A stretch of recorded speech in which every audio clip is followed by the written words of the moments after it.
Des blés à moitié verts alors que la moisson aurait déjà dû commencer.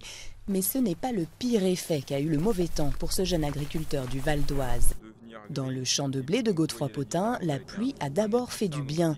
Mais avec l'excès d'humidité, certains épis ont été contaminés par la fusariose, un champignon qui stoppe leur croissance. Les grains normaux doivent avoir cette taille-là. Donc je ne sais pas si vous imaginez la différence. Bon, en sachant que voilà, ceux-là, quelque part, on ne les récolte même pas. Ils passent. On a des machines qui sont capables de les trier et de les évacuer. Résultat, une baisse de rendement évaluée à 30% sur la parcelle. Même cause, autre conséquence sur le champ d'avoine voisin. Les fortes pluies et le vent de juin et début juillet ont couché une bonne partie des épis.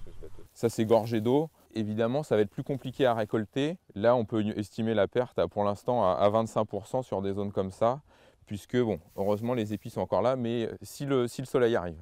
Ces dernières 24 heures, le soleil a enfin pointé le bout de ses rayons sur la moitié nord du pays. Mais pour les agriculteurs, l'essentiel pour faire une bonne récolte, c'est que ça dure. Pour les céréales, il faut du soleil plusieurs jours de suite. Les moissonneuses ne peuvent rentrer dans les champs que quand l'orge, le blé sont vraiment secs, très secs. Il faut que la paille crisse dans les doigts, comme on dit quand on est agriculteur, que le blé croque sous la dent. Or, on est loin de tout ça encore, malheureusement.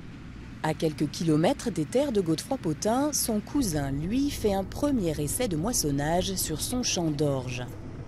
Normalement, si elle est de très bonne qualité, ça va servir à faire de la bière.